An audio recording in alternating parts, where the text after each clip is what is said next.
So today's episode is going to be over radio frequency cooled ablation for common knee pains, osteoarthritis in the knees, bone-on-bone knees, told you needed a total knee replacement. This has been a great solution for us and our patients. And so I'm excited for Dr. McKenna and Mike to unravel all of the ins and outs of this procedure and how we pair it with the stem cell procedures we do and how that just makes a perfect mix for our patients. It really was the reason we found the RF treatment of a knee pain was because the stem cell part of what we do takes a while to relieve the symptoms. Right? Because the symptoms are going to be relieved. It's not like a magic wand, you're gone, right? The cellular function and the biologics that we're trying to enhance in a joint when we inject a joint is because we want to lower the inflammatory load.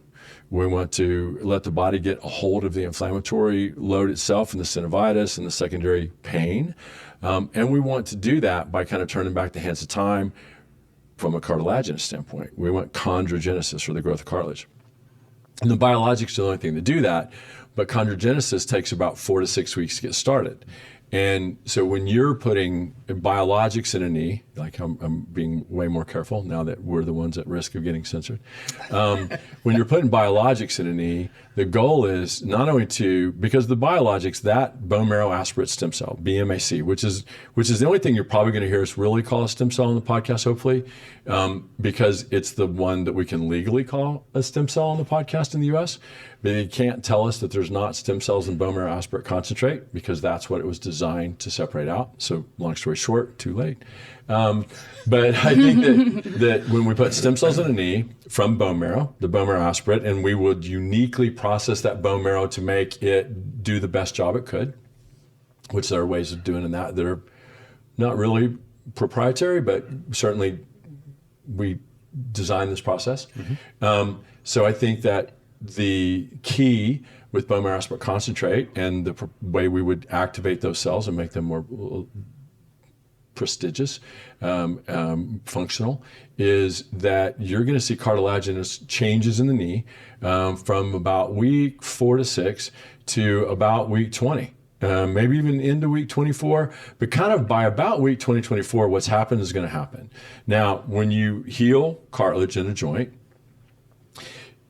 the new cartilage, the change that you see is the last thing to go, right? So when people say, well, how long is it going to last? Well, however long cartilage lasts. Like from a wear perspective, it depends on what you're doing and what kind of injuries you have and what systemically you have going on. How healthy are you? Like those are the things that affect cartilaginous health, right? Is overall wellness, joint, muscle mass. But all that is going to last, but it takes a while to get started. So when people fly in for treatment, they would fly out and still hurt.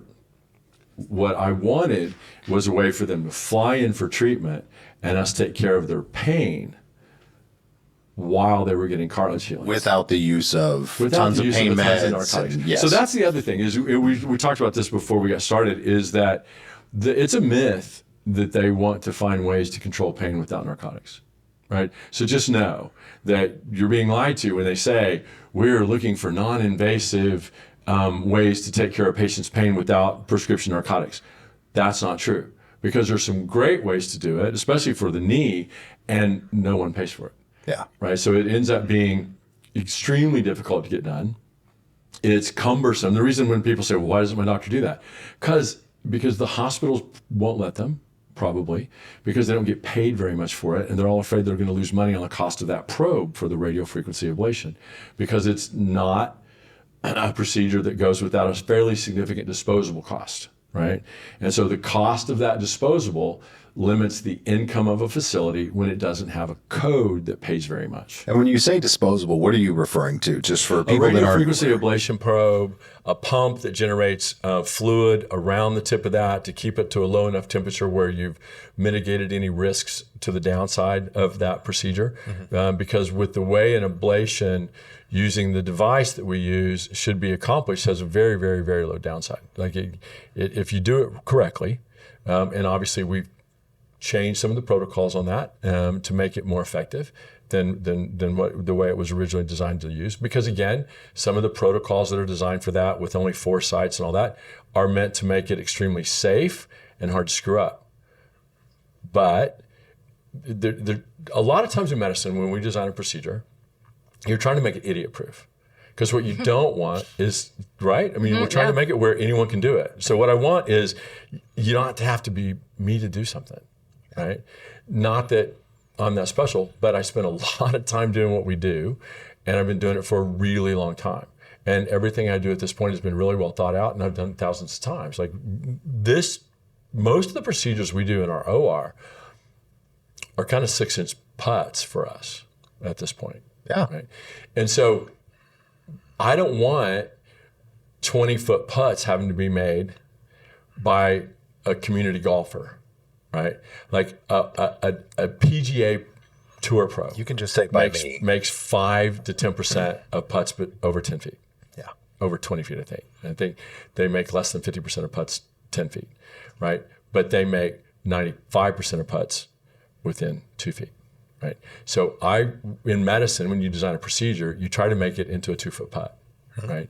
Because what you want is the great majority of people that are going to perform in this procedure to be able to do it. And that's important because we care about their patients too. Right. You want to be able to reproduce your Yeah, outcomes.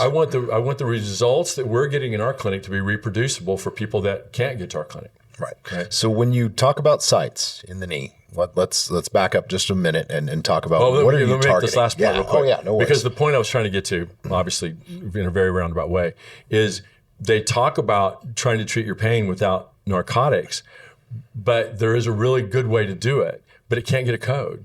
And so when you can't get reimbursed for it, no one does it. Not because maybe the physician wouldn't like to do it for you, but because there's not a cost-effective way to do it. We tell people all the time, I would never send you to the hospital to get a Tylenol. Yeah. Because if you look at your explanation of benefits, your EOB after a surgery, it's $17, right? They'll charge $17 for a Tylenol in a recovery room because that's the way healthcare works. It doesn't make sense, right? I'd rather give you a Tylenol. So we've had to take that technology and bring it in-house just to make the procedure affordable. Because if I do the same procedure that we can do for a few $1,000s in the clinic, if we take that into the hospital situation, even in a really cost-efficient hospital situation, which I love the facilities we go to, and the reason I chose them is because they were willing to work with us on a lot of the things we do in the interest of the patient instead of necessarily in the interest of the healthcare provider. Right, as far as the coverage provider, the third-party coverage. Right. So that's the myth. If they have a really good way of treating your pain without narcotics, no one's going to pay for it. But you know what they will pay for every time? Your prescriptions, because the same people own it all. Right, it's just switching money from one pocket to the other. Right. That's why insurers and drug companies have contracts back and forth, and a lot of the insured providers own shares of the drug companies themselves, right? So it's a closed system meant to monetize the healthcare world, right? And so we've talked about that. So it makes it really hard episodes. to navigate the waters for patients on a patient's behalf. Yes, because this procedure should be the first thing you have done before you have any real surgery, right? I mean, we actually did one of the podcasts about having a buddy that has an ACL tear and needs surgery, and what would happen after we ablated him. Well, guess what's happened since we ablated him? Yeah. Deuces, right? Yeah, like, hey, absolutely. if it's not hurting, I'm not having surgery. So you're looking for a more viable, permanent solution, not permanent, lifelong, but a more long-term solution for patients rather than pain management through pills. For sure, right? Because it doesn't change the situation of anyone except for make them more and more unhealthy. Like narcotics are bad for you. Right. I don't think that's a controversial point of view. That's not minimally invasive. That's no. And so if I can not hurt your liver, not change your personality, not make your bowels stopped up, not make you irritable, not make you at way higher risk of depression, and oh, by the way, not really treat your pain. Right? If I can treat your pain in a way that doesn't have any of those complications, you're probably way better off. I think that the biologics, that's been our goal the whole time, is to treat patients' pain and improve their levels of function. Now we have a way to combine the biologics with a radiofrequency ablation. So you get really good acute pain treatment of the joint. But more importantly, by the time that ablation wears off, which is a couple years, your joint's better, because the cells at about the treatment, the biologics treatment we perform in the clinic, to say it that way, is really effective. And it makes a huge difference for most of the people who get it. There's no one that hasn't made any difference for, right? Like, correct. You're going to see at least it doesn't get swollen as much as when I do this, or it doesn't hurt at the end of the day when I do this. Right? So just that, but that's 4 to 6 months, right, down the road, and until you get metabolically handle on an inflamed joint. Now we have a way of kind of putting the patient back in control really quickly. You early on described the whole process to me and Hannah both as cheating. You said, hey, how do we get a patient there, right? We need to get them over that initial hump, that initial threshold. I don't want to use pain management through prescription to do it. And so you explained the process to me, because I ask a lot of questions off camera and whenever we're doing procedures. And you've done a great job in explaining why cheating is a good word in this sense. So let's talk about that. I think probably the and I use that just because I'm old, but I think probably the more your generation word for that would be a hack, right? Okay, fair. So I think the biologic hacking is what we are attempting to do with the cells as far as healing. So I don't think the word's healing hacking, say that 5 times fast. But I think that healing hacking, right? I think that trying to intercept and understand the way that the body would want to treat an inflamed joint, and then giving it the components it needs to be able to heal an inflamed, painful joint is what we're doing with biologics. That it's an allocation of resources at a certain point. The body wants to get control of the inflammation and take care of it for you to not hurt, but it's responding to an injury, even if it's chronic. But it's about allocation of resources. At a certain point in life, as long as you're bipedal, as long as you can walk and get up, your body will work really hard to keep you bipedal. But what it doesn't necessarily care about is if you can make an NFL-style cut on a football field. Right, because it's worried about your heart, your brains, your lungs, your gut, your liver. It's worried about all that. So I describe how your body will use stem cells almost like what happens when you're hypothermic, right? So your body has a hierarchy of needs, and it's about allocation of resources. As you get older and you have less and less cells, and the cells you have not as good as they used to be. So you have less, and the ones you have can't do as much. So your body starts making decisions on what's the most important thing to use those cells for. So it gets really stingy on the application of cellular volume.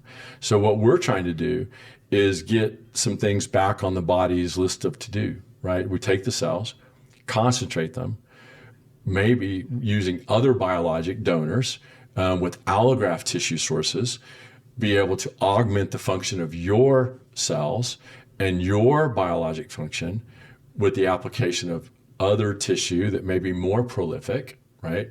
So that we can get it kind of back on your body's to-do list, right? Because it has the resources to do it now.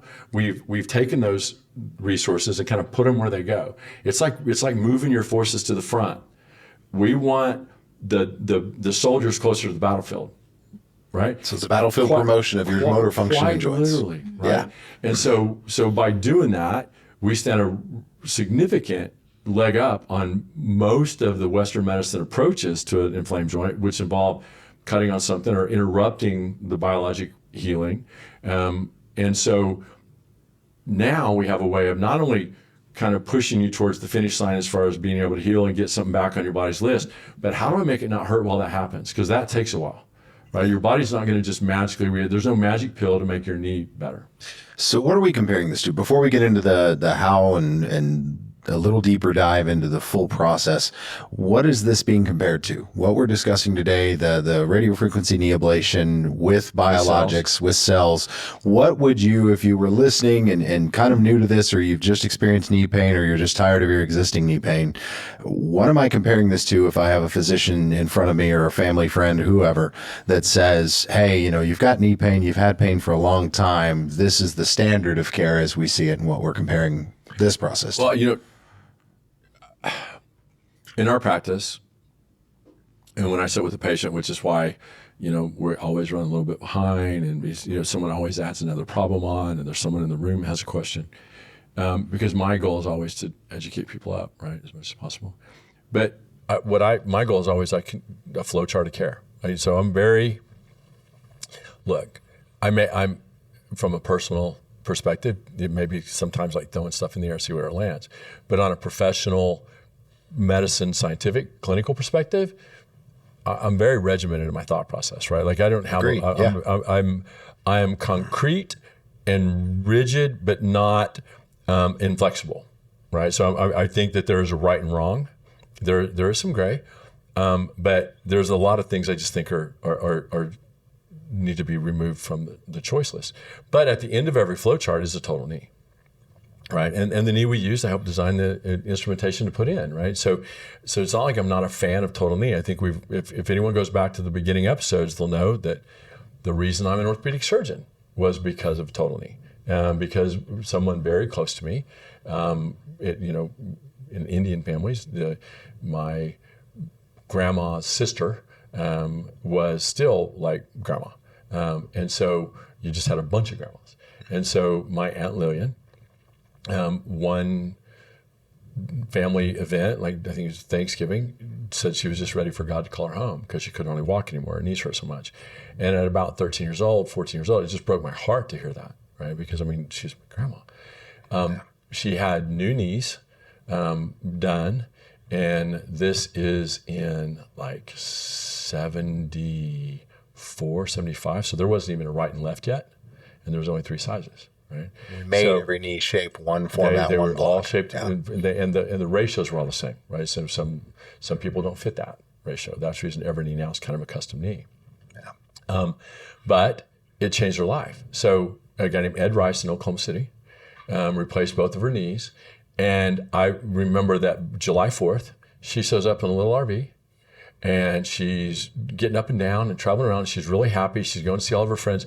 And I just remember thinking, wow, you took someone that was ready for God to call them home, in her own words, and gave her life back. And now she's happy and she's contributing and she's really active again. And I just remember thinking, look, I know everyone has to work, but what a great way to make a living. Like if you have to work, changing someone's life, especially the fact that I got to see from a very intimate perspective of someone that was important in my life. I just remember thinking it was the greatest thing ever. Now, fast forward, internship, medical school, residency, fellowship. Do I think a total knee is a nothing surgery?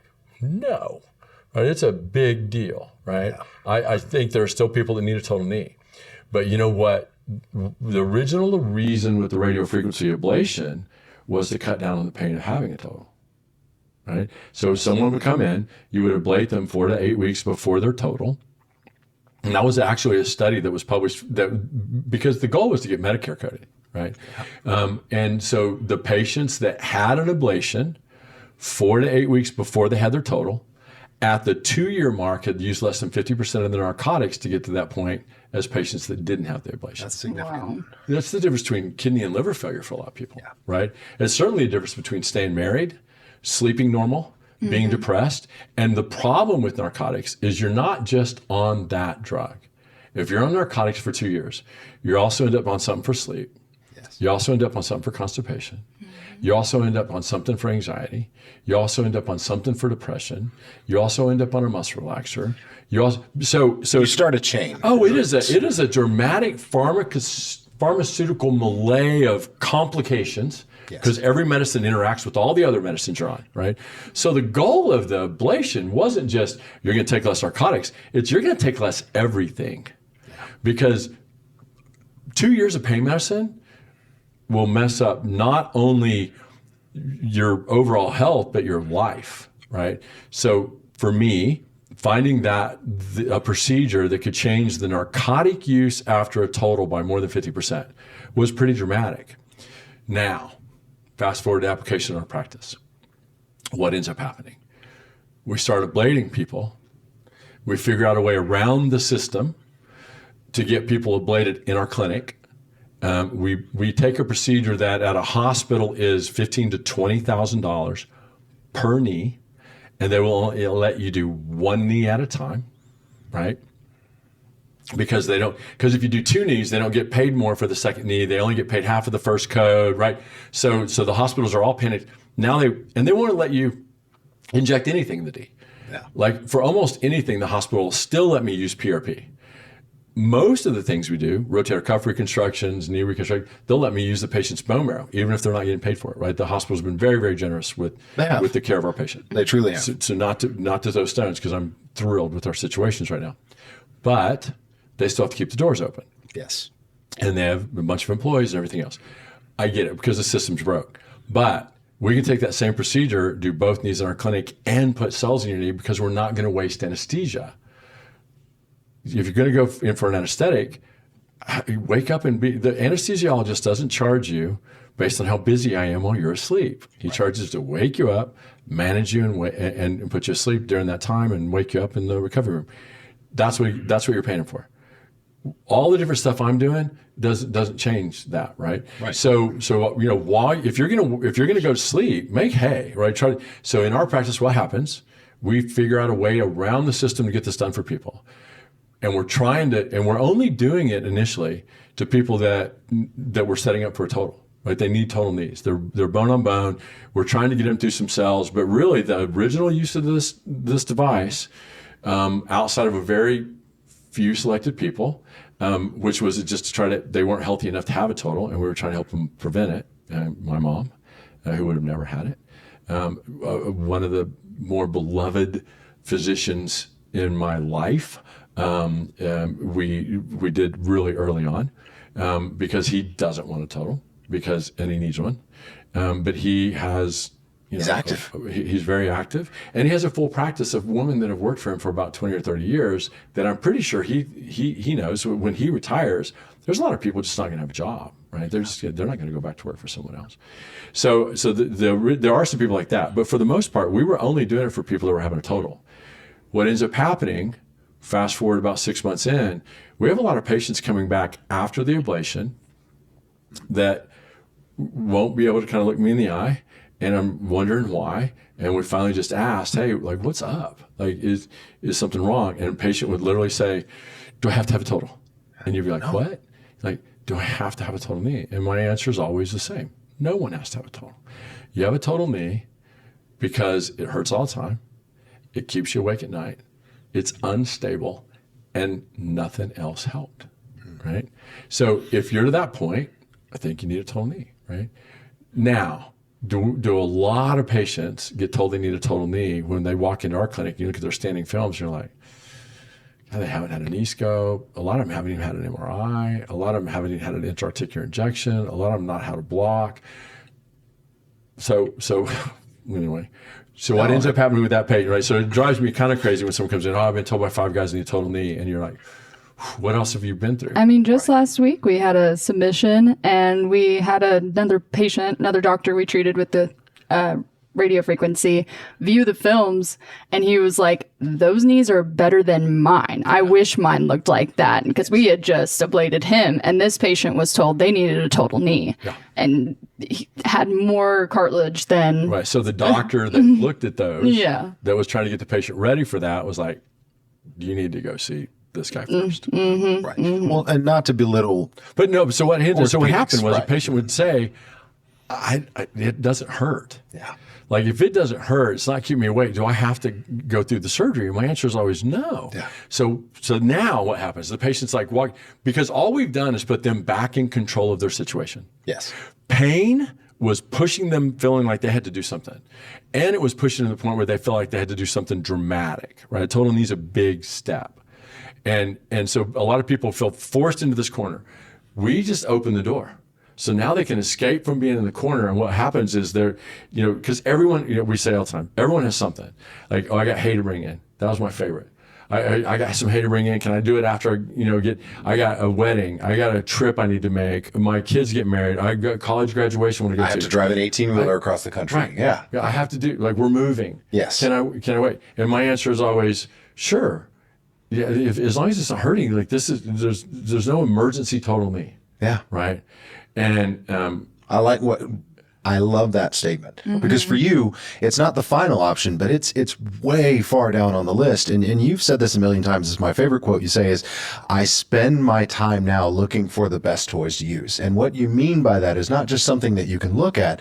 It's literally a tool for you to use as an intermediate step before you go more invasive, right? You can always have surgery. You can always pick up a scalpel. You can always do all those things as a surgeon, but why rush to that movement? And a lot of it is, and we're not going to go down this road today, we've kind of built that expectation in patients of you go to get your car fixed. They're the ones that started it. Yeah. Like, it's like when your kids are arguing, it's like, he did it first. Like, it wasn't me. I didn't come up and say, look, I just want to find a way to not operate on you.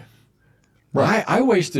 Not wasted, but I spent till I was 34 years old learning how to be a surgeon. Yeah. I didn't decide to not do that anymore. Like, it's where all my self-esteem came from. All my self-worth came from skills in the OR, right? Like making grandma walk again, right? Yes. That was, why in the world would I undo what I gave all of my 20s and half my 30s to learn how to do? What ended up happening is patients would say, do I have any other, is there anything else that could at least give me an opportunity to get my hay brung in, go to this wedding, do this? And so or like my mom, I'm not having it. Think of something else. That's literally what she said, right? So I don't want my mom to hurt. Yeah. I've seen her films. She literally just said, I'll just go in a wheelchair, right? Like, no, right? So patients started it. Like, I didn't just come up with this and say, right, hey, let's think of a way to make all your pain go away. Because what happens as a trauma surgeon, because that fellowship year in trauma, is that you're taking care of stuff that's the reason I did a trauma fellowship instead of doing joints or spine, is because I wanted to know the patients that come in, there's a lot of injuries to manage, and there's not always just a book and a flow chart. You had to think of it. So you had to learn skills, and you had to learn how to think on your feet, and you had to learn overall patient management and doing something. And so when patients would come in and say, is there any other way? Genuinely, in the beginning, my answer was no. Like, it's just time. Like, you can ignore it. I can put some shot in your knee. It's going to make a difference for a little bit. But no, like, you need a total knee. When patients start pushing you to the point where, is there anything else? And especially when, like with arthroscopy, we would say, oh, well, let's scope it first, get rid of all the junk out of your knee. Is arthroscopy going to help my arthritis? No. No, it's actually going to cause damage. Arthroscopy does not make cartilage grow. Yeah. Now, if by arthritis you mean loose pieces, unstable edges, walking on a tear, yes, arthroscopy is going to help that. Is it going to so arthritis is such a junk term and I hate it, but arthritis means damage to the articular cartilage of a joint, right? Is it going to help that? No. It helps the symptoms of arthritis if you have the resulting loose pieces. I think of arthritis like when you pull a chicken leg apart, that nice shiny surface. Think of that being a freshly painted wall. If all the paint's peeling off and dried and cracked, that's an arthritic wall, right? But the paint ends up flecking all over the floor. That's debris. With a scope, my analogy would be I'm kind of sanding the edges of the paint on the wall to kind of keep more of it there, and I'm sweeping the floor. I'm getting rid of all the secondary things that have happened because you have wear and tear arthritis. So we're cleaning up the space. Is it going to make your arthritis better? No. So in the beginning, I was just trying to figure out, how do I still use Western medicine and make it actually work? Because the arthroscopy does not grow cartilage, but if I take patient's marrow, concentrate it as an aspirate, and put it back into the joint, guess what happens? You do see chondrogenesis, and you can affect the arthritic changes in a knee. And again, this isn't new, right? We've been doing this since about 2002, right? So this over 20 years now. Yeah. So this is not like, oh, this doctor is using bone marrow concentrate to grow cartilage in a knee. Anyone that says, oh, there's nothing published on that. Okay. It still drives me crazy, and I know I just gave that look that I've given on these podcasts like 20 times. The double eye roll. The double eye roll. The head roll. Like, it's like I have a redheaded daughter, a redheaded fiance, a redheaded producer, a redheaded business manager. I'm used to the whole full head double eye roll, right? Like, I get it. Like, there's no expression that a redhead can't over give. I said I was sorry. And so I really did that just now. It's just our second language. I'm sorry. It is. That's just how it's a loving I don't know what it is. A chiding. I don't know. But think about that, right? So for me, it was how do I make it actually work and how do I clean it up? Now, the goal of that procedure is maybe how do I help avoid a total knee altogether? And so get back to my story, because this is why it takes a while to see patients in the office too, right? Because what we're hoping that the podcast does is give people the hour-long explanation of what's going on with their symptoms, because it's easy to walk into a room, look at your films, and say you need a total knee. If it's hurting so bad that's keeping you awake at night, when it's, that's what we used to tell people, right? That every old guy still does it. You'll know before me when it's time for a total. When you can't walk anymore, limp into the office and we'll replace it. What? What? Yeah. Suffer. I need you to suffer for up to 8 years. Suffer so that it's worth it. Yeah. Huh? Is there anything more genteel that would be an option for me? Right? And so that's what happens. So patients would be like, oh, thank you. You open the door. They're not cornered into having a total. But then what happens? A couple months down the road, they start realizing my knee's doesn't hurt, but oh my gosh, I want it to still feel like this when I have my total. I need to get back to Dr. McKenna to get my total scheduled. So they come in about 6 months, and I see them on their schedule. I'm like, oh, it wore off, right? And I'd walk into the room and say, oh, I start hurting again, and they're like, no. I'm like, well, what's up? Well, I think I'm just going to go ahead and schedule a total. I'm like, yeah. Is it unstable? Is that keeping you from doing something, swelling all the time? No. Why are you What's the wanting issue? to schedule the total? Well, I'm scared that this is going to wear off before I get my total, and I don't want to have the total and hurt this much. And I'd be like, you realize we can do it again. Yes. Right? Seriously. To honestly a potential greater degree. Right. So, because if you think about if you're trying to kill a bunch of weeds, if you stomp them out and kill them, do they grow back worse? No, they may grow back, but they're not as bad as they were the first time. It's Same like way with the nerve, here right? and It's a big vine. The nerve we're talking about is called the geniculate nerves of the knee. They're the pain generators for the joint. And there's a superior medial, superior lateral, inferior lateral, and one in the quad. So when you do this radiofrequency ablation, you're kind of getting rid of the grapevine, right?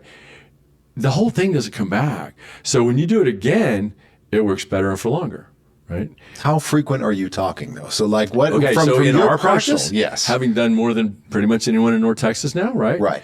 Well, certainly, probably more than that. I mean, probably a wider area, but we'll just say certainly within our geographic location. You've done a lot. We're very busy. Yes. With a procedure that we've helped kind of take out of the shadows a little bit and make easier and more accessible for a patient. So in our practice, we've redone 3. Right? Yeah. Because what happens is it gets you a couple of years. But if you give me a couple of years to get some healing in your joint, you may not have the same kind of pain when your ablation wears off. Well, right? again, back to your point, 2 years of pain management without the meds. Right? No, granted, Sure. you're going to have to Well, take the one we just something. redid, Correct. Another physician, 4 years out. And he said for 3 years, he was literally off a cane that he had been on for 5 years before. Yeah. About 6 months, he was limping a little bit more, having more trouble with the golf cart. And about the last 3 months before we did his ablation, he said he was back on a cane. Yeah. So, but that's a 4-year history of someone that is mid-70s, right? Works a lot, plays golf a lot, still up and down, and wasn't ready for the total knee that I told him he needed 10 years ago. Right. And we just redid his ablation at about the 4-year mark. When my mom passed, she was over 3 years out, and she was still not having any pain, and she was driving grandkids around. Well, and he went golfing that weekend. I don't know if I'm supposed to say that. Yeah, no, he texted me from the golf course. Yeah. So we did him on Thursday. I sent it to the group chat for the office, which I love. Our office manager, it set up the group text as Dream Team. Yes. Right? I love that because now I can just send it to the group because I think it's really important in our clinic. We want everyone kind of on the same page. It's really hard to do the administrative part of our practice. We leave a big wake. Yes. Right. And so I think it makes it a lot easier and it has for Hannah for sure, like doing the cell spot. When you're getting to see the clinical results and you get to talk to patients and they're better, it makes the hard part worth it. So if all you get to do is the paperwork hard part, getting the follow-up makes your job seem a lot more pleasant. And so when that physician texted back and said, hey, I have no pain. I play golf today. Like, I'm texting you from the golf course. I cannot believe how much I had forgotten what it felt like to not hurt at all. Like, the last 3 months I was on a cane thinking I was getting near the end. This is life-changing. Like, I can't believe the difference. Because the second time you do it, it's going to work better for longer than the first. But we don't have that much experience with the second time. Yeah, 3 total. Right? Because we're doing more while you're asleep than just ablating the nerve most of the time. Yeah. Now, in the beginning, were we? No, because I was just ablating you before total. So that same patient comes back in. I'm ready for my total. Are you, though? Right? Yeah. Because you don't have to have it. And then patient will be like, oh, okay, perfect. Then I'm going to go back to my life because you've released me from the bound. So having a chronic injury is like being bound up. No one, I'm a little claustrophobic even in an open MRI. Like, I don't even like heavy blanket, right? So, and maybe that's way been manifested in my personal life some too, right? But I don't like feeling like you don't have, like you can't take a deep breath, right? Yeah. And so, and I think pain and chronic injury does that to people. I think it limits you. It's kind of being handcuffed, right? So what we're really trying to do, and it sounds so cliche, is give you freedom of function and not let pain control your daily activity. Well, there's one point I want to not miss, right? Because we've kind of touched on it here and there. The radiofrequency knee ablation is not just about pain management. It's about movement. And patients love to wake up and the first thing they say is, how do I hurt this, right? What can I do wrong? And you always tell them the same thing, which is you're not going to hurt this, right? And if we can't do anything that makes the cells not work. Yes, and that is again, you have standards that you give to patients because you're consistent and you want the same outcome, if not better, for the next patient, right? That's your goal. We have modified the procedure some over the last 5 or 6 years. As we should, right? Yeah, right. Because we have more data, and now I understand more the innervation of the superior lateral patella, and it depends on where the patient hurts most on how we do the procedure. Right. So there are some tailoring of the technique, right? I mean, there's no cookie cutter approach to this. Yes. So with that in mind, you know, again, it goes back to the saying, I probably every patient that's ever heard me talk in a room has heard the statement, the best decisions are made on the best data and the best diagnosis. So depending on what's causing your pain, where is it at? Like, you know, a lot of people come in for knee pain. It's not their knee causing their pain, right? They have a disc at L3-4, right? Or, you know, so there's a little bit more than just looking at an X-ray and ablating someone. You want to go through the process of where's my pain coming from and what are all my options? If you have a big loose chunk floating around getting stuck in your knee, am I going to tell you just to ablate it and forget that? No, because when the ablation wears off, you're still going to have a big loose chunk getting caught in your knee. And oh, by the way, even if it doesn't hurt, that mechanical symptom, the not being able to trust your knee, that symptom of symptomatic instability, you can't just go, right? You want to be able to get up and go. If your knee is saying, it's very difficult to ignore that, right? Because it's a reflex for a reason. So what's the value of go, right? And I don't mean that to sound funny, but you've just put biologics in my knee. You've just done things to curb the sensory pain in my knee. How much of a benefit is being ambulatory, right? Right. So that's a huge one. So just think of the question. Yeah. If I have freedom, first of all, if I get my motion back, now I'm not going to walk with a flat-footed limp, not straightening out my knee. So it means my back's not going to hurt. If I can stand upright and make heel strike appropriately, now my gait pattern is more normal. Are you causing the same wear and tear on your hips and your back? No. Does someone with a really worn out knee have a hip and a back attached to that same leg? Every time. And an ankle? Yeah. Posterior chain is shot. And a hamstring. Yeah. Right, so you get a hamstring spasm. You're in constant pain with your hamstring. It doesn't come out to length anymore. You stop being able to have all the motion you did, but it could start and end with just make your knee not hurt. Get your leg out straight. Get your muscle mass back. Get your ambulatory pattern back. Oh, and guess what happens if you can't exercise and work out and walk? You get heavy, right? So even what's not talked about enough is even like weight management and health after. Let's talk about a simple procedure like knee arthroscopy. Average weight gain at 6 weeks is close to 12 pounds.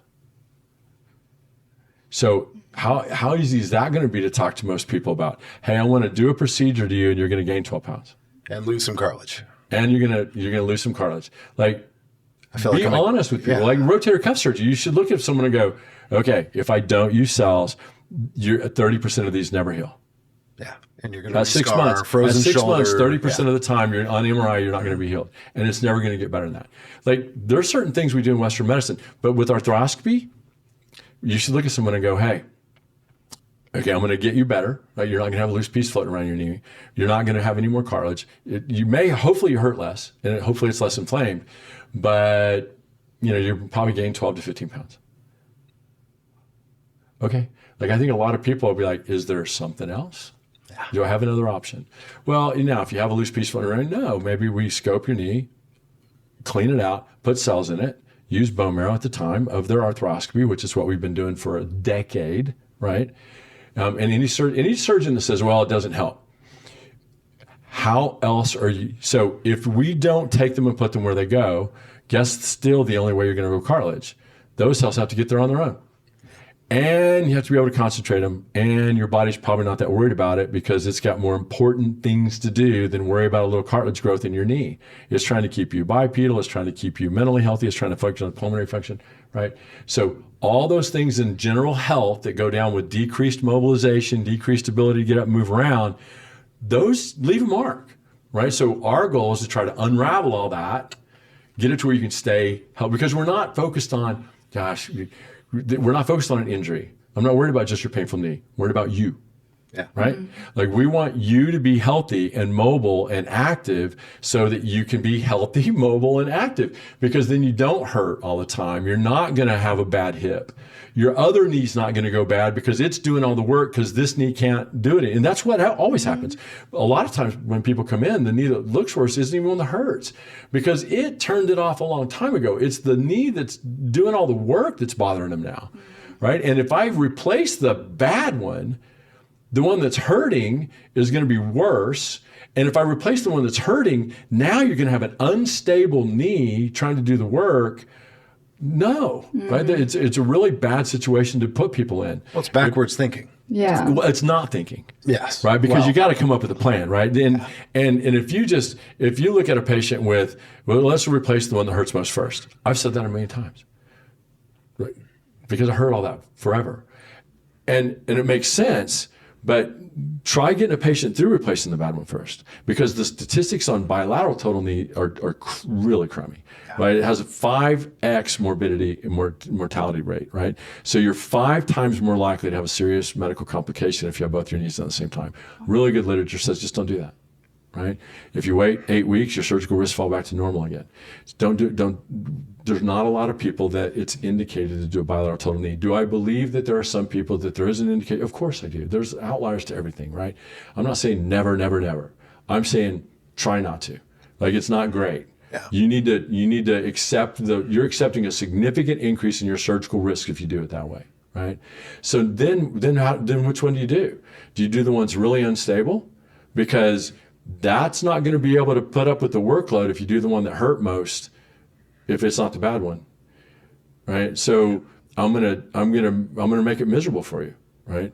Now, if I do the one that's bad, the one that hurts most, and leave you with an unstable knee, and your fall risk, and just everyone that, especially as people get older and have more neurogenic compromise and everything else, fall risks are a dramatic deal, right? The risk of a hip fracture in our country still at 2 years has like a 20% mortality rate. Like, it's kind of the symbol of the beginning of the end if you fall and break a hip.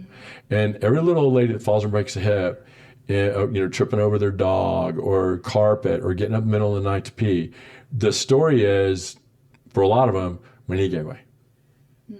It hurt. I was limping. I couldn't find my walker, right? You don't get out of bed and try to find the walker in the middle of the night, right? The dog got in the way. Someone moved, the rug got caught, right? So fall risks, and we don't even talk about that part. No. Right, but the instability symptom of falling is a significant risk as you get older, especially when a lot of people in our country are still on a lot of blood thinners for atrial fib and chronic heart stuff. Well, fall and bump your head on a blood thinner. Yeah. We're pushing Right, our I mean- chips into a very dangerous pile. Yeah, there's just there's no reason to become so vested in one procedure when there are other options that you could have taken that didn't have any real risk. The only risk, so what's the biggest risk of this procedure? That it doesn't work enough? Yeah. Okay. And you can Is do there it any on risk that both it makes knees. me worse? And you can do it on both knees at the same time. Yeah. Without the complication, the mortality Is it rate. going to give me a blood clot? No. Am I going to get a big infection from it? So one question we do get, and Hannah can even verify this, is okay, Dr. McKenna, you're ablating nerves in my knee, and you discussed the genicular component of that. Am I going to lose motor function because you're messing with a nerve, right? No. So explain. Here's the biggest question people have. Am I going to just hurt it so bad that and not feel it? Yeah, that is a big question. Right? The biggest thing is, am I going to further really injure hurt myself? Yes, because I can't feel it. No. What's wrong with not feeling it? Now, if you break your knee, like if you fall and you have a patella fracture, it's not going to cover that kind of pain. Like you're not going to go, wow, I have a broken bone and I'm not feeling it. It's not going to protect you from that kind of pain. Yeah, no, your body's going to feel that. Protect you from inflammatory pain and discomfort, like arthritic pain. Bone on bone arthritic pain, though, right? Like we've seen some really crummy knees that I told, look, I don't think this is for you. Right, it's time for a total. And patient's like, but I don't want a total. My mom, I don't want a total. So what are you gonna do? Right? Okay, well we can try this. So and it works, right? But still, I love that because just like you said the other day, like you can have a diagnosis and it can look really crummy in there, but if you're not feeling the pain, it can be crummy. The body can handle it. Because it's not overloading the systems anymore. Exactly. Right? Now it's not that you're walking on a crummy knee and staying inflamed and your hip not working and your back because the knee is only doing all that because the inflammatory change hurt. Yes. Oh, by the way, we're actually taking care of the inflammatory change with biologics. This whole procedure is our like mantra of approach to treating the person and not the disease. It's exactly what we talk about with everything we do. Yeah. So the original statement to govern any of the use of biologics in my practice, what I wanted as my mission statement is simple, elegant solutions to complex, difficult problems. Right? I don't think that there are a lot of things outside of biologics that have a simple and elegant solution to what could have been a complex problem as we have arrived to with a lot of the biologics.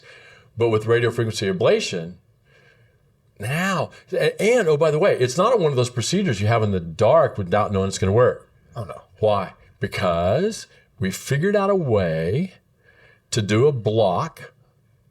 And the block is very temporary, right? And this is the hard part about explaining this to a patient sometimes, and hopefully having this on tape may make a giant difference for us, right? Because here's the steps, right? So yes, I want to talk about an ablation to my knee because it hurts all the time. No, my knee's not locking, catching, giving way. Yes, it feels a little bit unstable. Yes, I'm going to have to take pain medicines. Am I a candidate for cells in an ablation? Well, how do we? Everyone's a candidate for the cells, right? We had a whole episode on who's not. Am I a candidate? Well, are you a candidate for a big surgery? Because if you don't want to be a candidate for a big surgery, then you're a candidate for cells. But how do I know if it? Because I don't want to spend money if I don't know it's going to work. You know what? I would never buy a pair of shoes I hadn't tried on, right? I get it. Yeah. Right? Like I don't buy clothes on the internet because you can't try them on, and I don't like to send stuff back, so I just wasted money because it's going to sit there and I'm going to end up on a new package, right?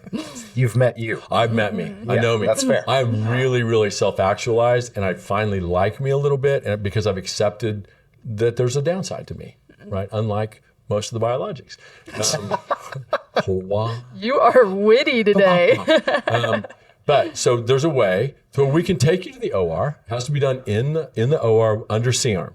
So with the patient laying down, not asleep, 3 little shots with a very small needle with a local anesthetic, and using C-arm and creating exactly the right spots between the superior medial, superior lateral, and inframedial geniculate nerves with 3 little nerve blocks.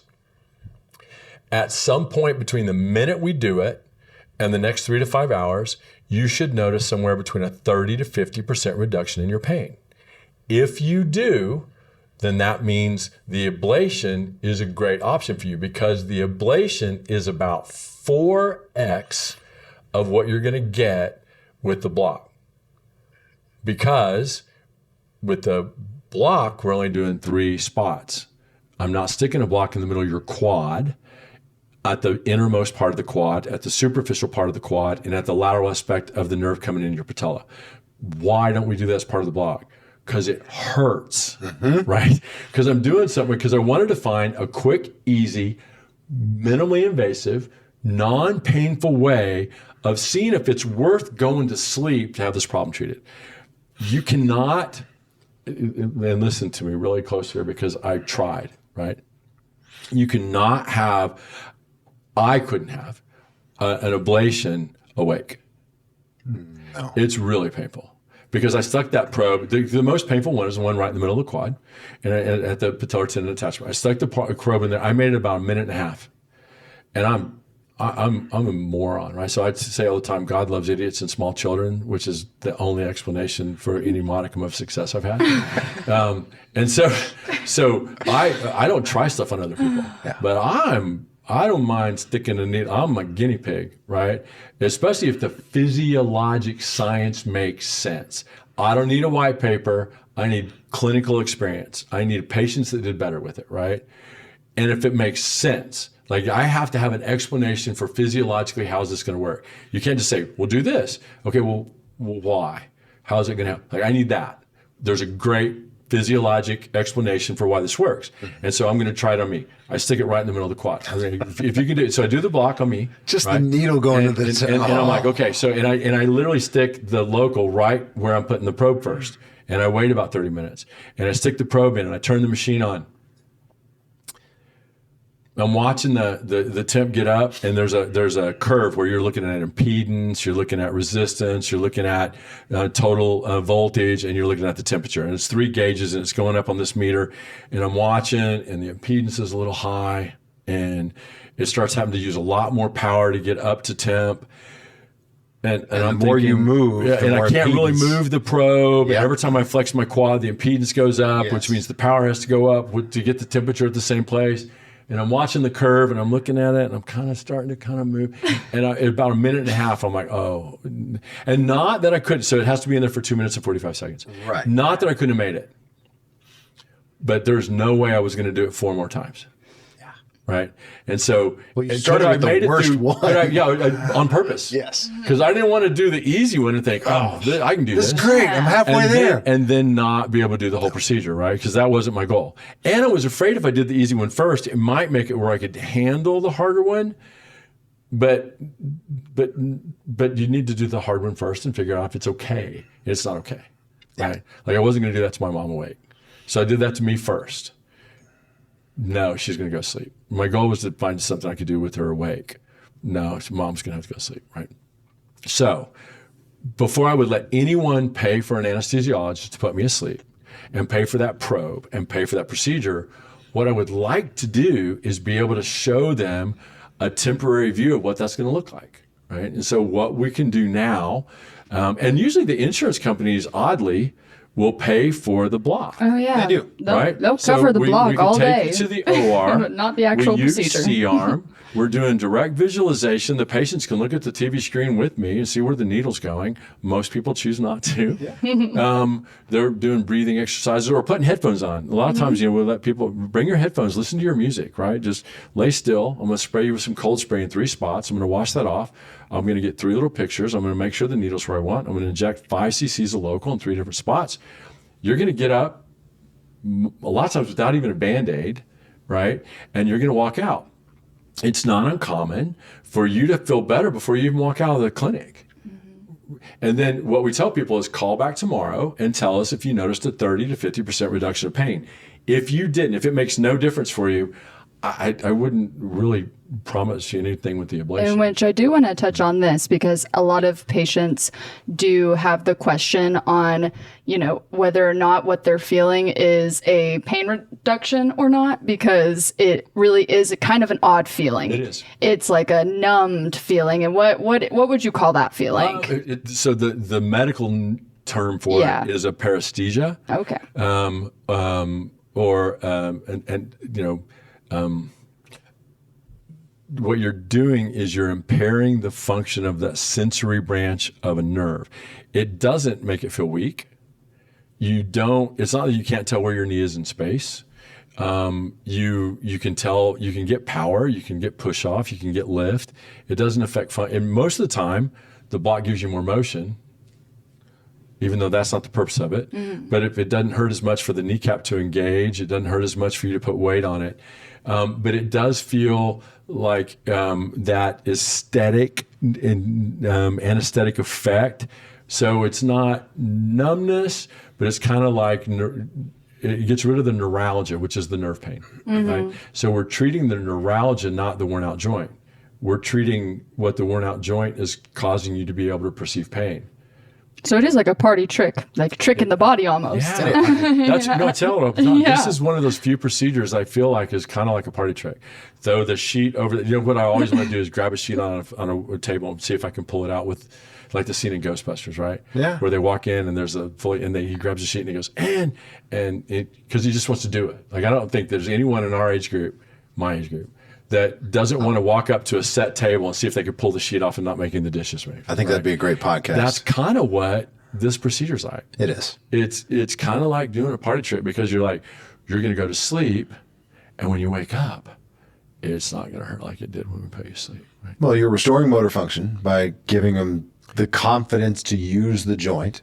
You're adding You're not afraid biologics. to engage your quad anymore. Yeah. Right. So what happens is when people say, "Is it going to make me weaker?" No. Why? Because your quad is not engaging if it hurts. Yeah. Your body's trying to not make you hurt. So you can't really have the strength with gait. If I make that where it doesn't hurt, your quad function comes back. We can restore the strength to a knee because pain isn't getting in the way of muscle function. Pain gets in the way of you being able to contract. Have you ever strained a biceps or triceps or anything? You do jujitsu. More than once, You yes. strain a pec, right? Yeah. You can't even hardly raise your arm. Not at all. You have to let that heal a little bit. What do you think that's like chronically? Add chronic inflammatory change to a worn out shoulder. You know what you can't do? Have a lot of strength because your body's protecting itself. A loose arthritic joint hurts less than a tight arthritic joint. Muscle function tightens the capsule of the joint. You feel it more. You have more proprioception. That sixth sense is your ability to feel where your body is in space.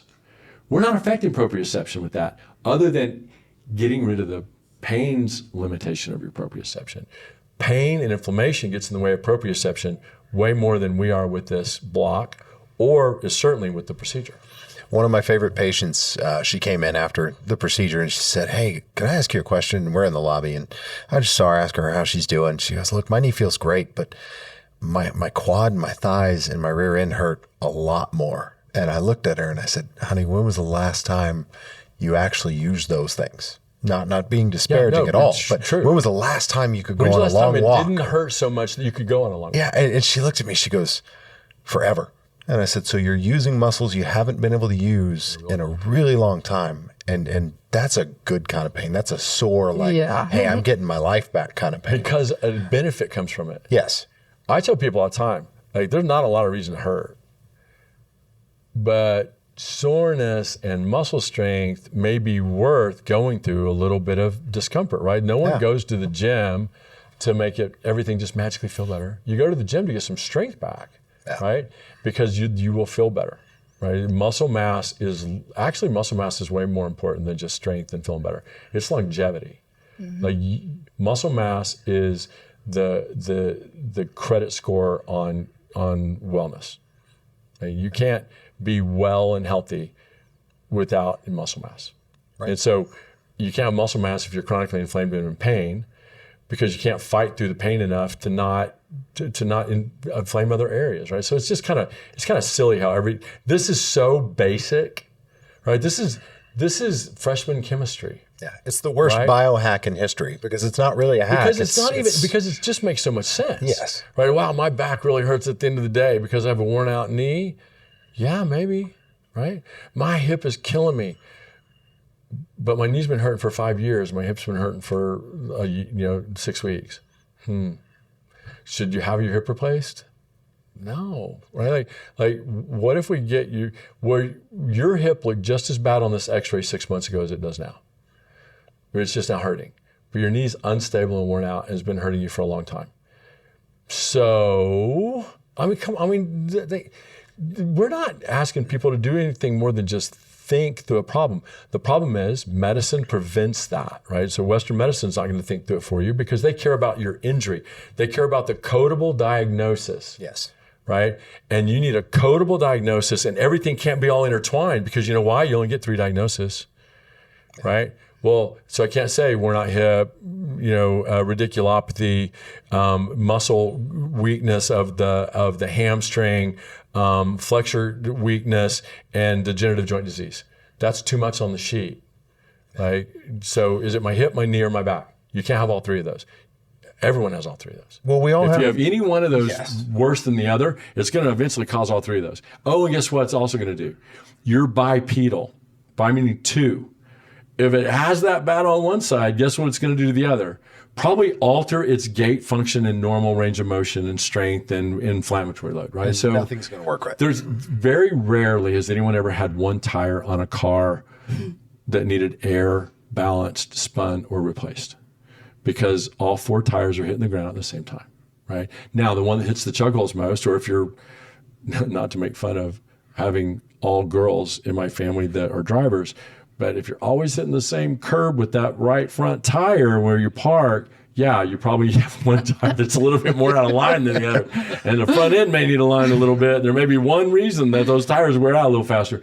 But just, we're trying to make it where you get to hit the curbs in life again. Yeah. Right? Like, I want to give you the freedom to hit the curb and not need a new tire every time. And that's the goal, right? But to do that, there's a couple things. Number one, if you're driving on the highway and you see all those tires in the road, those aren't from Toyotas. They're from rock trucks. They're from something that was too heavy for the load being put on that tire, which I don't know, but if you're hurting and you're not very active, I may have been, it was 5 back surgeries that put 70 pounds on me, right? Mm-hmm. I didn't get completely out of shape and obese because I could just go out and do whatever I wanted when I wanted to. I got obese because I hurt so much that I had to make picks between value decisions between if I go to the gym and I do this, I might not be able to work tomorrow. You know what I have to do? I have to go to work tomorrow. Yeah. So what ends up happening is you start getting activity out of your life and you get heavier. We don't want a patient to have to make that decision. If we can keep you healthy and active, it's easier to not be heavy. So now we're worried about overall health and wellness. So everything's connected to pain and inflammation, right? Well, your whole metabolic function, you talk about all the time. Stem cells in a healthy patient are going to have a dramatic effect, right? Yeah. Do they help everybody? Yes. If we can fix you and get you less metabolically broken, your impact is going to go farther. It's the other episodes. It's peptides. Yes. It's exercise. It's the back. It's the hip.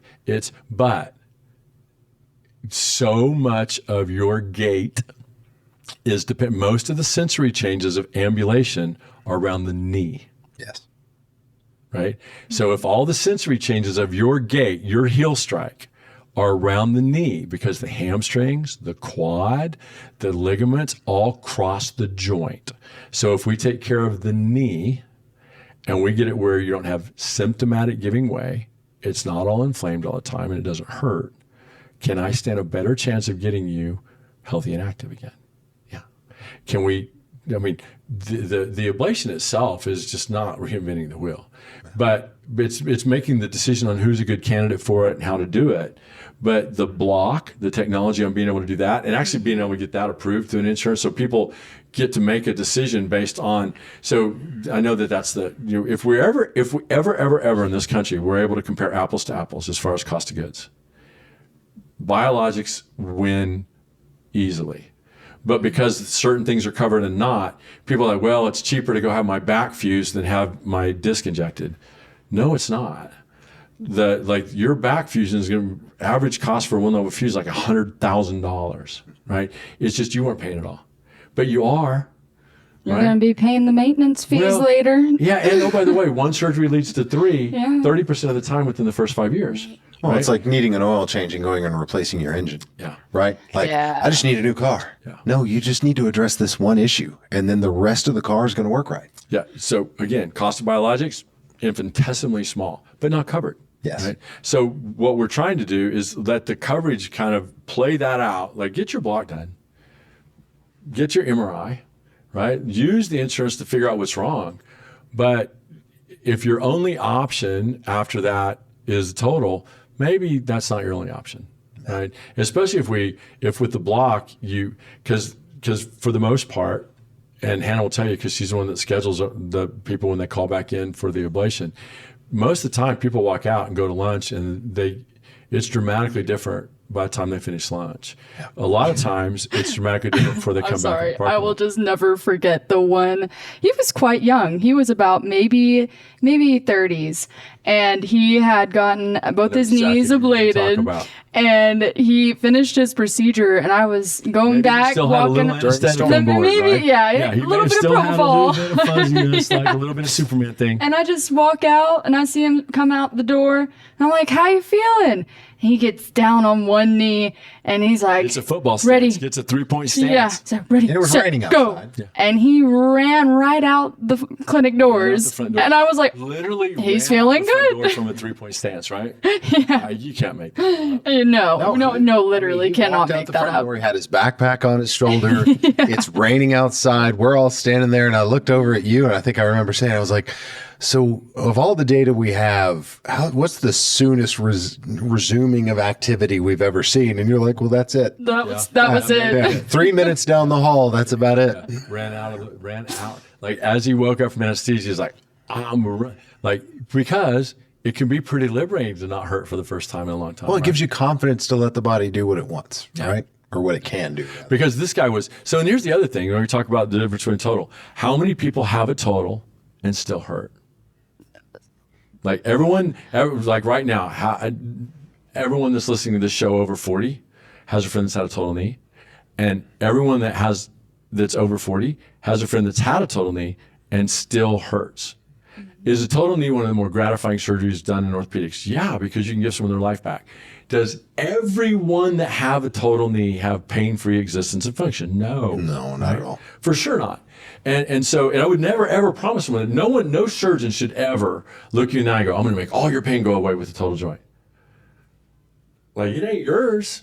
It ain't what God gave you, right? So you can have metal loosening, you can have infections, you can have chronic swelling after the surgery for months, right? Mm-hmm. So all those things are really legitimate complications. So we can treat that because there's plenty of patients we've done ablations on that have already had a total. Mm-hmm. They had a total insane elsewhere. It was 5 years ago. It's never really felt the same. It's so important to mention. That's another big question is if I've already had a total, am I still a candidate for this? Absolutely. Yeah. Because what else are you a candidate for? Another one? Let's take the one in you out, replace it with a bigger one, right? And see if we can make it feel better the second time I cut through the tissue, de-innervate your quad, and make the blood supply and swelling in your leg worse. No, right? The only reason, so when people say, well, total knees last a lot longer than they used to. No, they don't. You know what? We're better at them, but the total knee doesn't wear out, and it never really did. That's a myth, right? So there's a great study published from like 95, 96. There was 24-year follow-up on total knees. 89% of the patients, the knees were still in and doing fine. That was published like 95, 96 when I was a fellow. So, and it was like on 900 patients. So 900 patients on average, 24 years out. So again, these knees were done when there wasn't a right and left yet. Yeah, there was no cross-link poly. There was and all no the stuff they cross-link talk poly. about. There wasn't third-generation cement techniques. Yes. None of the surgical advances yet. And yet, 89% of them at 24 years in were still in and fine. You know why? Because they had a really good surgeon and they had good bone mass. Because what causes the failure of a total knee is not you wear through metal. You're never when they dig you up 500 years from now, some archaeologist is digging through what was Western medicine and says, "Oh my God, we're finding these big metal pieces in this coffin." It's still going to look exactly like it did when I put it in. Yeah, that cobalt chrome, the titanium, all the different alloys we use, it ain't going away, right? So it's not that they wore out a metal joint. It's the bone around it started to loosen. And then it starts to swell. The cement matrix fails. The bone starts to get osteoporotic. Now it starts to swell and hurt all the time. So you have to take all that out and re-cement a bigger component in, because now you have some bony failure. The joint doesn't wear out, the bone fails around it. So when someone has a loose total knee, would I ablate it? No. We got to work out, make sure you don't have a chronic infection, aspirate the knee, do the imaging. Now, if you have a really painful total knee and it's not loose or infected, is this a great procedure for you? Yeah, because you know what? It may not help enough. Yeah. It's going to make what you have a lot more tolerable without you going to sleep and being back in the hospital. And you know what which has a higher risk from a blood clot, morbidity, blood loss, and recovery, Sam? Your first total knee or your redo of your first total knee? Is that a thing? Yeah, the second one, right? So every time you have a lower extremity surgery, your risk of blood clot goes up. And that risk doesn't go away.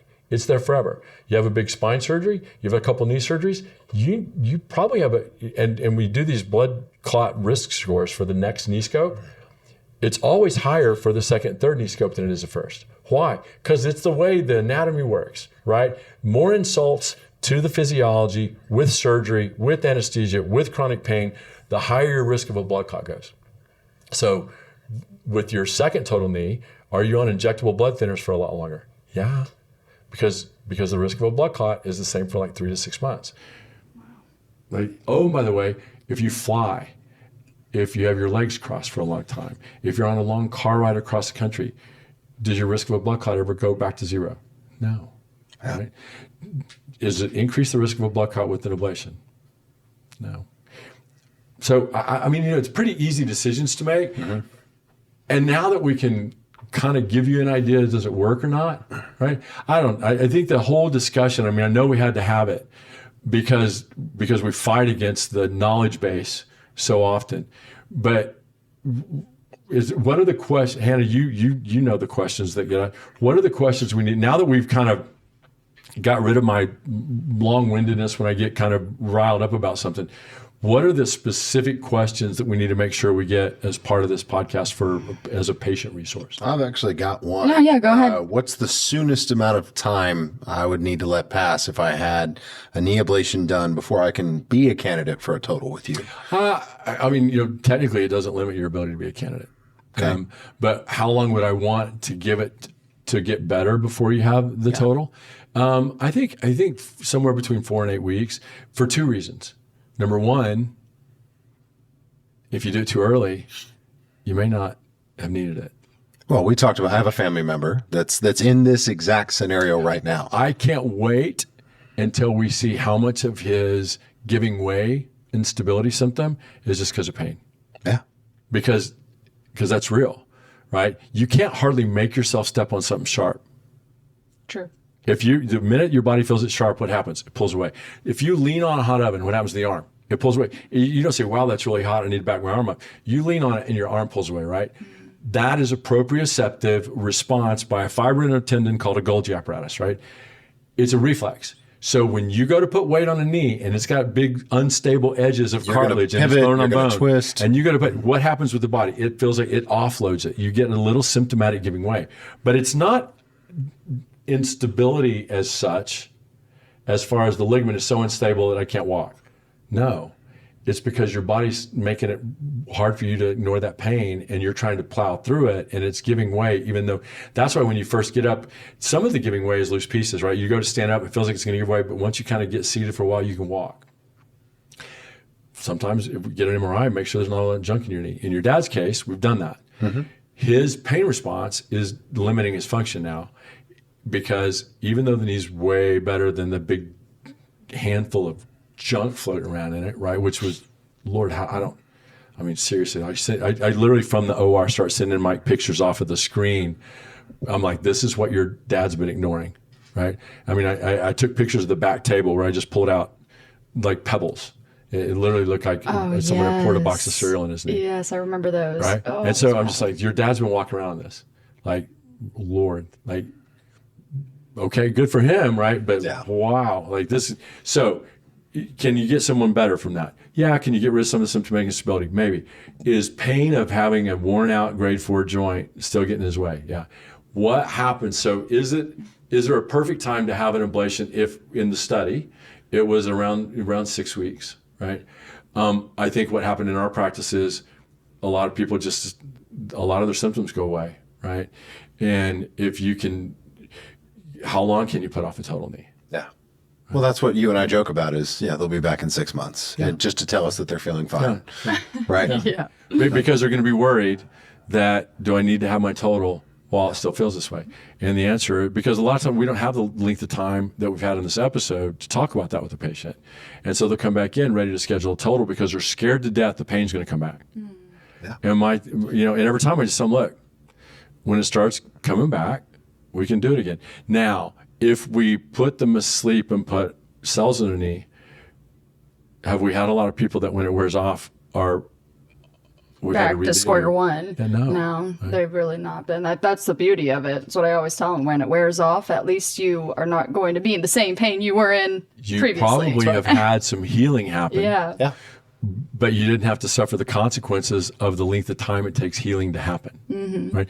Oh, and if we've helped you drop about 20 pounds, right? So 5 times your body weight crosses the inside half of your joint at heel strike. Think about that. This sounds tragic, right? So I weighed 310 pounds February a year ago. No wonder my knees hurt all the time, right? If you're a fat, I mean, come on. Like, I was going to say, be nice. Don't say, I I was going to use a word that my daughter calls me, but adds bucket to the end of it. But if you're relatively immobile for pain and you're inflamed, that was much better. And you have a worn out knee. There we go. I could have said that with a 4-word letter that started with T. That was so much better. A 4-letter word that started with T. But if you're in that situation, and now I can make you not hurt, so you can get a little bit more active. You can actually walk. And with some peptide therapy, I help you drop 20 pounds. So that's 100 pounds less stress on the joint. Is that worn out knee going to hurt the same as it did 100 pounds more stress on it when you walk? Yeah, and you're not talking about once a day. You're talking about every cycle, 100-pound stress gone. Every time your heel strikes the ground, right? Yeah. And so it's like hitting something with a hammer, right? And so if I can help you, and that's 20-pound weight loss, like 500-pound different stress across my joint to walk, right? 5 back surgeries, 8 knee surgeries, like a couple neck surgeries, shoulder, 20 abdominal procedures, something still stupid, right? Like my body has an inflammatory issue, right? Like because surgery leaves stuff not as good as it was, right? So if you're fat, and I was fat, I was just mildly overweight, right? It was seasonal. I was 15 years down the road from 5 back surgeries within a period of 2 years. Yeah. Right? 70 pounds heavier and through some life stresses, some marriages, right? Raising 2 kids on my own, right? Like it's like running a practice. So stress is a great mitigator of health. Pain destroys you. Chronic inflammatory changes, all that. So some cells in my knees and stuff, right? Ablations, but dropping a bunch of weight made a dramatic difference. So if someone starts out really painful joint, needs a total knee, but we ablate it, we put cells in it, we help them drop 20 pounds, maybe a lot of the reason our ablation seemed to work longer than what's been published, because a lot of big pain clinics will just schedule someone for redo about every 18 months. They just bring you in before it stops. We need to do it again. No, you don't. Yeah. Now, maybe you do if that's all they've done, because it's going to wear off, right? But if we've changed the status of the person that knee is in, is the knee going to feel the same once the ablation wears off? Probably not. No. Right? So you should never have the exact same level of pain or worse than it was before we did you, because we're going to help you be in better shape. You're going to have more muscle strength. You're going to have more function. You're going to be lighter. Yeah. Right? So, and oh, by the way, if we use biologics on you at the time, I be careful, then you're going to be less inflamed and probably have more cartilage and be healthier, right? So there's a lot of reasons we don't just redo an ablation every 18 months on someone, because a lot of people don't need it. And that's been our experience, right? Because if I can help you get in better shape, it's not always about how bad is your knee, it's about how healthy are you. Does that make sense? It does. It does. I think the traditional approach and the expectation that we've kind of pre-programmed patients to have is, I got to go see a surgeon. I got to let him cut on me. And I've even told you jokingly, I've had 4 patients in the last month call me and say, it's the first time I've ever gone to a surgeon that didn't want to cut on me. Yeah. Right. But you always have that option. Well, look, in the back of my head, I will tell you that my first go-to in my brain is always, I know I can fix that. Yeah. Because I can, and I have for years. The rethinking in medicine was, can they fix it? Can they heal? Right? How do I get the patient better, maybe without me having to intervene so much?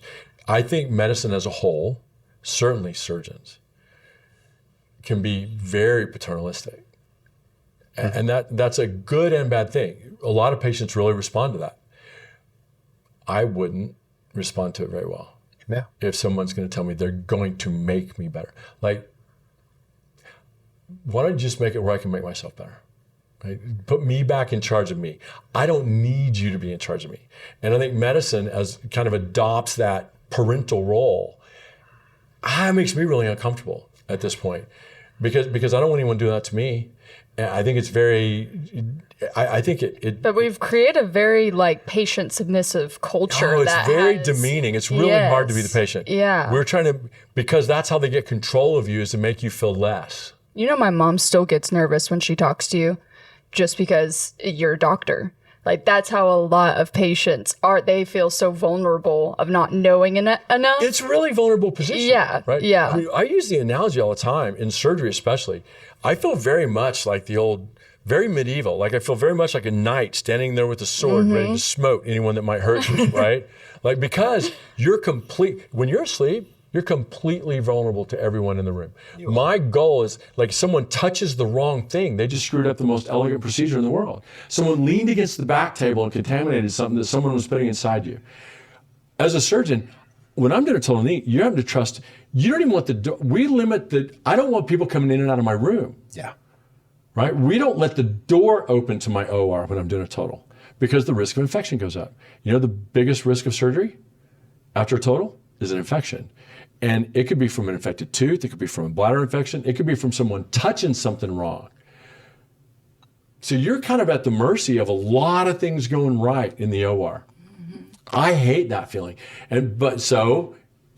Western medicine kind of forces that paternalism on you, right? Because that's been the traditional role of a surgeon. Back in the day, that's why it's so demeaning to be a patient.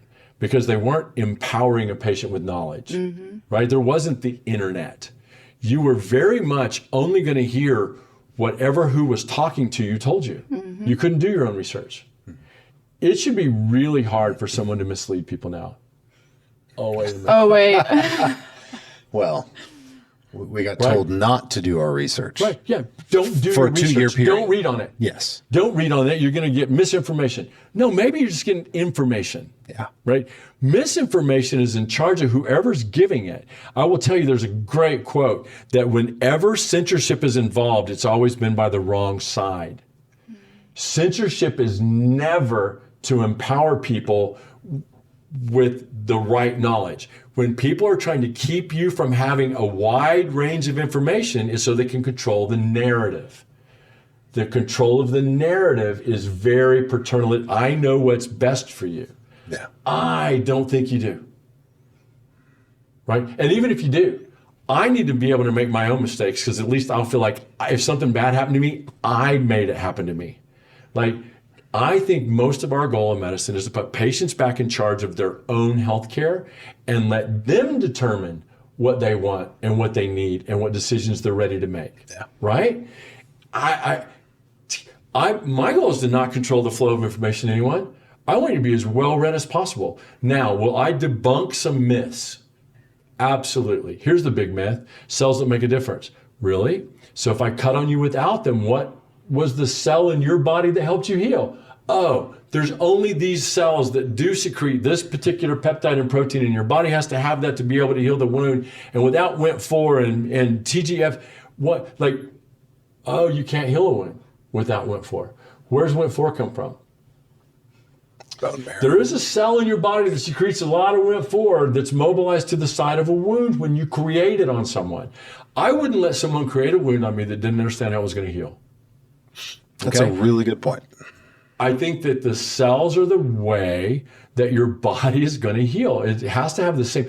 No healing happens without a certain set of enzymes, peptides, proteins, ligands. There's a lot of biology that goes into it. We understand all that. And I know a way to help your body be better at it. Oh, how? Well, I lower your body weight. I take cortisol away. I make sure your thyroid, your hormone function, your vitamin D levels, you're taking in the right amount of vitamin C. You have zinc in your diet. You have a lot of protein. You try to avoid sugars. Is all that important? Yeah. Yeah. Should it be really non-controversial to say everything I just said? Yeah. Is it non-controversial to say everything I just said? No, right? Unfortunately because not. A lot of physicians still tell patients that the only thing a vitamin does is give you expensive urine. Every guy that thinks that and says that, there's a special place, right? Because I will tell you that the only thing everyone that actually died of COVID had in common on postmortem was D3 levels below 20. Why is that? Did D3 prevent COVID? No. D3 levels are a really good non-specific measure of overall immune function. Right. Right? So what's the best way to get immune compromised? Have a really low D3 level. What's a really good way to affect immune compromise? Vitamin D supplementation, right? That's controversial to even say. And during COVID, they literally redacted that. You weren't allowed to say that. Yeah. If we can't talk about giving you information on vitamin D without being controversial, we stand no chance at the patient education side, right? Yeah. It should not be controversial to take a vitamin. And no doctor should tell you not to take a supplement. Like, you know how hard it is to get enough zinc to not have immune compromise during cold and flu season? So When hard. everybody stays that inside. There's literally a drug, nutraceutical, that got approval to treat the cold. Zicam. The cold and flu, the little cough tablet it's just a zinc lozenge. It literally says cure for the cold. It's an indication, FDA indicated usage for the cold. People say, oh, how can we cure cancer if we can't cure the cold? Zinc cured the cold. And they got drug approval for it. Right? So how do you cure cold? Well, zinc, vitamin supplementation, right? Feel better, fluid, right? Rest. So rest. So if I can just help the body, because you know what? The body will get over that. Yeah, most of what we tell people is for every disease, there's someone that got over it without medical treatment because we optimized your function, right? So as long as I can optimize your function and wellness, we stand a chance. Yeah. Right? That makes sense. So at some point, everything kind of got related to a code, right? We gave a lot of really good Gave up qualified control of medicine to administrators. You did, but and insurers. here's the Not thing. me. Don't say you did. Correct. We, meaning the Western royal medicine. we. Right. Western medicine. How about this? How about the elitists, the people that want to be in control of That's going to be another episode because this one we need to get out to patients, and I don't want it getting removed from the about platform. the proletariat, right? This is about the working wounded. This is not about the owners of Western medicine, which are all healthcare systems and insurers. Is it safe to say that it's not that we have unqualified surgeons out there trying to perform the work? It's that we're in an unqualified Doctors are- system. yeah, for But sure. the system is unqualified, not the Doctors are physicians. only allowed to talk to you about the things that their employer lets them talk about. Right. If you go to a doctor, he's employed by someone. If he's in a big group, that big group's probably owned by a healthcare system. Yes. That healthcare system is owned by shareholders usually, Yeah. but the biggest shareholders are always the same people, the same companies. And those companies control the narrative because they look upon Western healthcare as a subscriber system. You can't get someone better. They need to stay sick.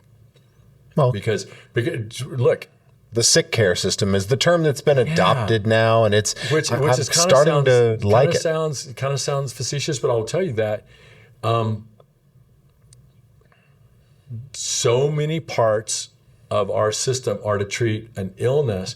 I would never take a drug that if someone wants to write a medication for me, the first question I would ask the physician is, how long do I need to take this? Right? Why? Because what's the goal of it? Right? Is it going to make me better?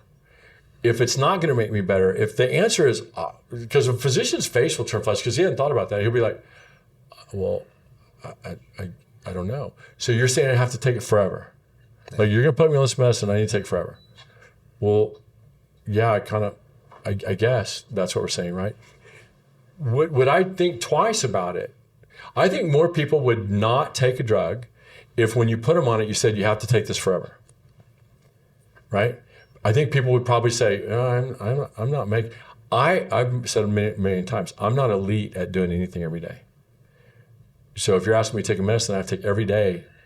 No. So is there a way to get my body or my joint or whatever to where I don't have to take this anymore? That's the question that needs to be asked. Because generally the answer is usually there's a way to get you where I can get you off some of those medicines you're on, right? And but no one asks that question because the healthcare system, the people that own the physician's practice, they don't look. We have a family practice doctor that our functional medicine guy that works with us. He sold his practice and a functional medicine practice to a healthcare system because they're buying up all the family practices. And what was he going to be allowed to do? So he does, IV nutrition supplements, high dose vitamin C, and ozone, and hormone therapy, and the implanted pellets for hormone control. Guess what? The system that bought his practice and began to employ him under a contract told him he couldn't do anymore. Any of it. Any of that. Yeah. He can't even talk to a patient about IV vitamin C anymore. Yeah. Because they don't like that. It's not approved. It's like, what? But that's not what he got sold on, of course, right? No, he got sold, not, right? We're going to make your life easier. We're taking away the documentation stuff. Yes. We're going to make, the hardest parts of medicine is getting paid. Yeah. Going through the coding, the insurance. Right. We're going to make all that easier for you. Yes. So that's how they do it. Right. But then it's a bait and switch, right? Then they just get more and more control, right? Yeah. Because now the only narrative your patient gets from that physician is what the system allows them to talk to you about. Well, and to your credit, this physician that we're discussing inside the practice, you've kind of taken the reins off of him. You've literally said, practice good medicine, make as many patients as you can better. You don't have a quota, right? I expect you to help out. And here's the great part is at the facility, when you recover, you see him. Yeah. You don't see a tech. You don't see an orderly. He's literally our recovery room physician, right? Yes. So when we do a procedure in a private OR, you have an anesthesiologist physician, another pain management physician. A lot of times I have in the room because there's a lot to do sometimes. Yes. And me in the room. So there are 4 physicians for one little 2-foot putt kind of a procedure usually, right? A needle, not a knife. And you know why? Because I like it that way. Yeah. You know what? I feel very much that we're protecting and acting in the patient's best interest. And that's always been our goal. Yeah. So at the end of the day, there's always going to be an intermediate option before you go toward a terminal option, right? A final approach. How do we, instead of putting you on a medicine or doing a surgery to you, is there something I can do? Now, so look, I'm still a surgeon.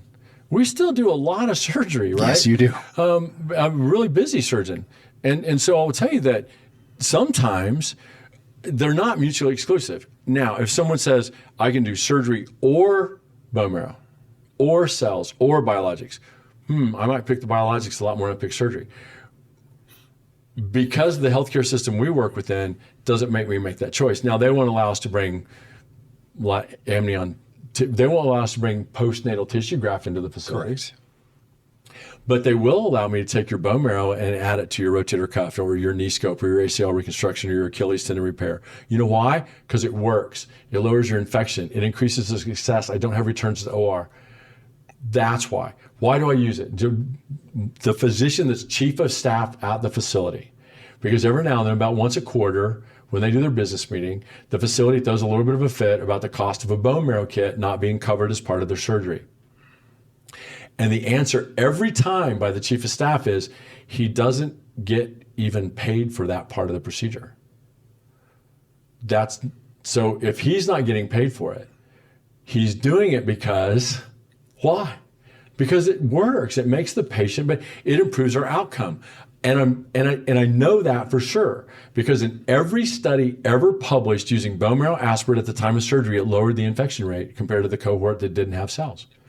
It usually dramatically increased the rate of healing, decreased the pain, increased the overall function, changed the surgical result. But at the very least, even used inappropriately in the wrong place, it lowered the risk of surgery associated with the procedure. That's a really good reason to have bone marrow put in your... Oh, and with rotator cuff, does the rotator cuff heal in everyone you do surgery on? No, failure rate's 30%. What's published at 6 months is about 67% of the cuffs are intact if they didn't have cells. What is the published rate of the cuff being intact if you use bone marrow time surgery? 100%. 100% compared to 67.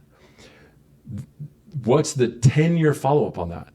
Well, they've only been doing it. No. The 10-year follow-up paper on that was written in 2014. So a decade ago, Right.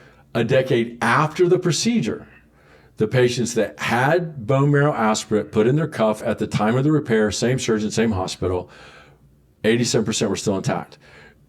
The ones that didn't have bone marrow put in the rotator cuff at the time of repair, 44% are intact. So your 10-year follow-up is 87% versus 44%. Would you have a surgery? Should the surgeon, because I don't even think most surgeons know that statistic, should the surgeon look at you when you go for a surgery and you say, okay, you're going to fix my cuff, okay, you're going to, so what's my 10-year rate of this being healed? The answer is 44%. What's the chances that the surgery doesn't work? And every surgery, all my cuffs work. No. They went to somebody else when it failed. Well, on the MRI at 6 months, can patients still do okay after you decompress the shoulder, clean up the cuff, even if it didn't heal? Yeah. They can still have pain relief. Does that mean it's going to last forever? No. But what does it look like on MRI at 6 months? 30% of them never healed. It doesn't get better after that. Like at 6 months, you're either healed or not. It's not at 6 months it didn't heal, so let's redo the MRI 2 months from now. Not unless you're doing something different, right? But so at 6 months, it's either healed or not.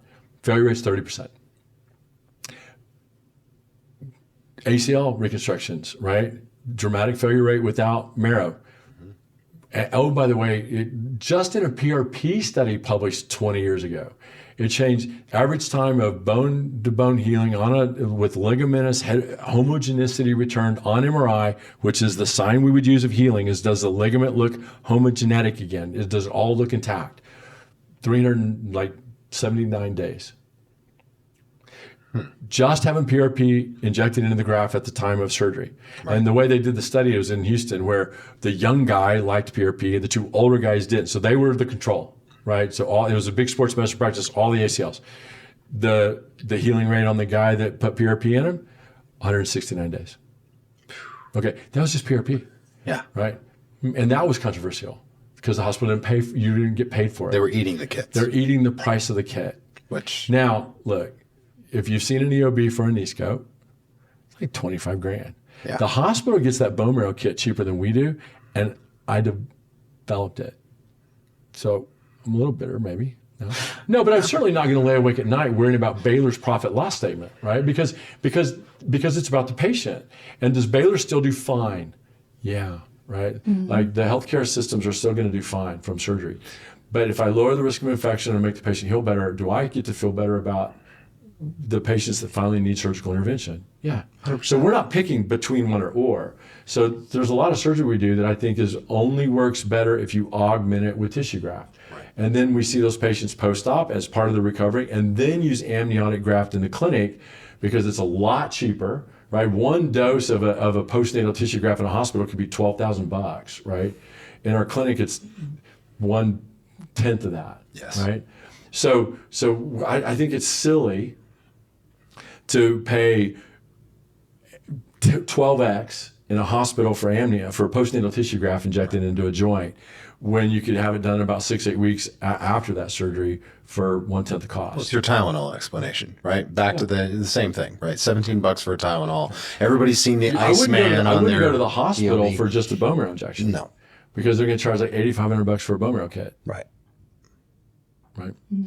Exactly. Miss Hannah, any other questions? Anything to Yeah, so add? any specific questions? So I know that was about an hour-long explanation to Mike's question. It's all good. I really think we covered them all as far as what recovery looks like, expectations, the actual procedure itself, in which I feel like will be a good add-in for the little videos we've done at the time of Yeah, we have a you do lot of procedure videos Yeah. we've shot, just kind of showing the actual procedure. I'll throw in some So I of think those. that, going to our website. Do we have those available where people are going to be able to log on and kind of? Well, I was thinking of embedding it into this video. So people, so people can actually, it's like a corner view of that while you're explaining it at the same time. So people have like visual representation. But other than that, I think that's really all of the questions I get. And even, I mean, we covered it. It's kind of the obvious now, but just in case, you can do both knees at the same time. Correct. It's not going to let you wear it out too much to ever have a total. Yeah. It's not going to. There's not a significant risk of, like, what's the worst case scenario? That it didn't help enough. Right. Is it going to damage the nerve in my knee where I can't walk? No. Is it going to make it where I ignore a big fracture that I should have listened to my body for its pain? No. Like, we don't want you to listen. We want you to not hurt, and we want you to be able to get better.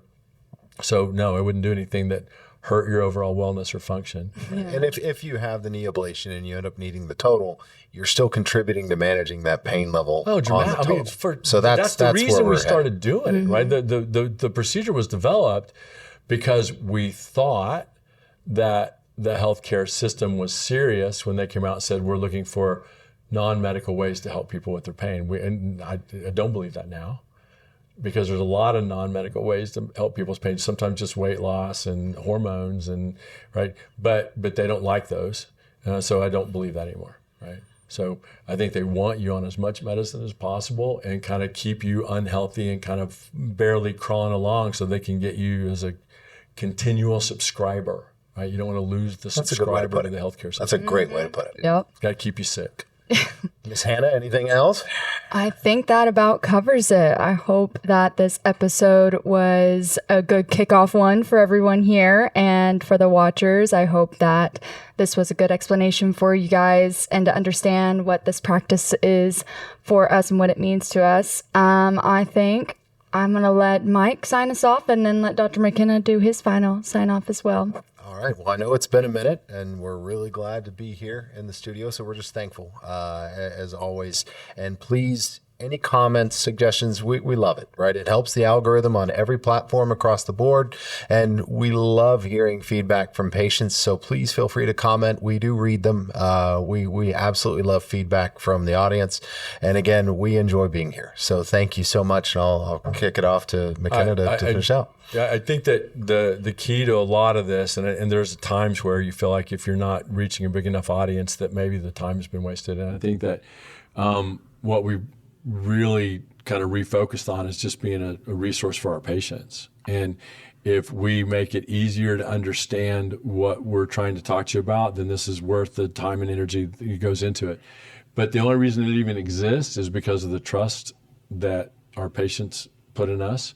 And I feel genuinely humbled and thankful that patients continue to see us and trust us with their care, and know that everyone on this team, everyone in this room, everyone in the clinic, everyone in my OR, genuinely takes this very personal, and want to let you know that in the humblest way possible that we genuinely appreciate your trust you put in us. And thank you.